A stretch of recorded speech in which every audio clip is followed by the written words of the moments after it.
मैं आपको कहना चाहता हूं,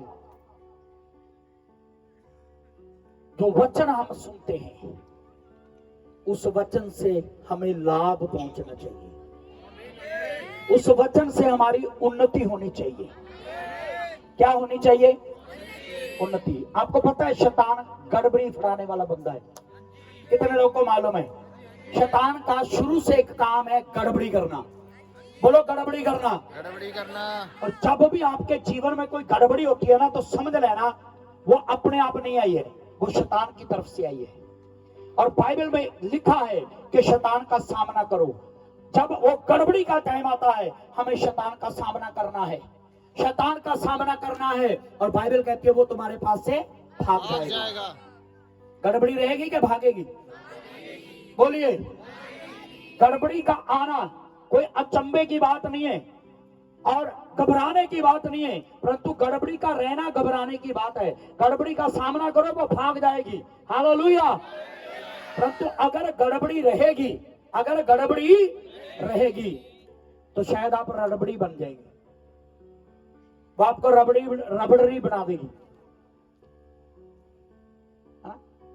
आपको पूरी तरह से चिंगम खा खा के निकालते ना हम, ऐसे पीच देगी वो आपको, सारा रस निकल जाएगा और आप बेस्वादे रह जाएंगे। आपके अंदर कोई टेस्ट नहीं रहेगा, स्वाद नहीं आएगा आपके अंदर से, टेस्ट खत्म हो जाएगा आपका। प्लीज समझ लें, मैं बिल्कुल भी यहाँ डेयरी में खोना नहीं चाहता, जो पवित्र आत्मा दे रहा वो बोल रहा हूं। हालेलुया। जितनी जल्दी हो सके जो भी शैतान गड़बड़ी कर रहा है ना, उस गड़बड़ी का सामना करे, उसे दूर करे। हालेलुया। क्योंकि गड़बड़ी करना शैतान का काम है, परंतु मेरे परमेश्वर का काम गड़बड़ी करना नहीं, मेरे खुदा का काम बनाना है। वो बनाता है, वो बनाता है। हालेलुया। कभी भी आप बाइबल को देखें, वो बनाने वाला है। उसने आकाश बनाया, उसने शुरू से ही बनाना शुरू किया और आज तक बना रहे। हालेलुया। वो बनाता है, ये अलग बात है कि वो कभी कभी हमें तोड़कर बनाता है, क्योंकि हम किसी और दशा में चले जाते हैं, फिर उसको तोड़ना पड़ता है ना, उसे मजबूरी में तोड़ना पड़ता है, क्योंकि जब तक हमें वो तोड़ेगा नहीं हम बन नहीं सकते। वो हमें तोड़कर बनाता है, परंतु उसका काम सिर्फ बनाना है, उसका काम गड़बड़ी फैलाना नहीं है। जब भी कभी भी गड़बड़ी आए, आपको सचेत रहना चाहिए कि वो शैतान की तरफ से है, वो परमेश्वर की ओर से नहीं है। जोर से बोले हालेलुया। ऊंची आवाज में बोले हालेलुया। अब मैं उसी मोड़ पर दोबारा आना चाहता हूं जहां से हम मुड़ गए थे गड़बड़ी की तरफ। मेरे प्रियो, मैंने कहा था कि शैतान जो है वो बड़ी चालाकियों से काम करता है, इसलिए बाइबल कहती है कि सुना हुआ वचन उनके लिए लाभदायक ना हुआ, क्योंकि सुनने वालों के मन में विश्वास के साथ नहीं बैठा। और शैतान क्या करता है, कभी कभी हम जो चर्च में आकर परमेश्वर का वचन सुनते हैं, ये एक कलीसिया की प्रॉब्लम नहीं है, जो मुझे लाइव सुन रहे वो भी ध्यान दे। मेरे प्रियो, हर चर्च में कुछ लोग ऐसे होते हैं, परमेश्वर का वचन सुनने के बाद कुछ लोगों में आकार आता है। वचन सुनने के बाद कुछ लोगों में आकार आता है, वचन के अनुसार, वो वचन के अनुसार बनते हैं। कुछ लोगों में उन्नति आती है, वो उन्नत होते हैं। कुछ लोगों के जो अंदर कमियां होती हैं वो पीछे रह जाती हैं और वो आगे बढ़ते हैं वचन सुनने के बाद। अब ध्यान से सुन लेना, शैतान की बहुत बड़ी चालाकी बता रहा हूं मैं आपको। परंतु कुछ लोग परमेश्वर का वचन सुनने के बाद हाइपर होते हैं, हाइपर होते हैं, और उनको समझ में नहीं आता वो हाइपर हो रहे हैं या शैतान उनको हाइपर कर रहे हैं।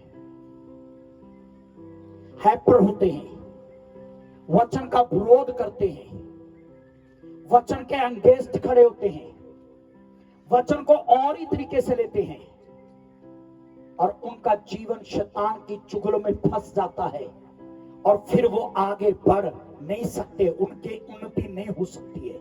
प्लीज मुझे ध्यान से सुन लेना, फिर उनकी उन्नति नहीं हो सकती है, क्योंकि लाभ उन्हें पहुंचता है जिनके मन में वचन विश्वास से बैठता है।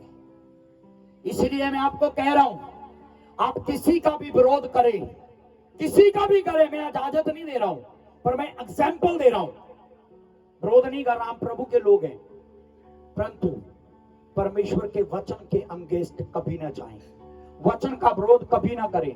कभी ना कहें आज एक प्रचार क्यों किया गया, कभी ना कहें ये प्रचार मैं नहीं मानूंगा, कभी ना कहें ये वचन मेरे लिए था, है ना, कहें मेरे लिए था पर सही तरीके से कहें, मतलब समझ गए, ऐसे मत कहें मेरे ऊपर लगाया गया है, लगाया गया नहीं।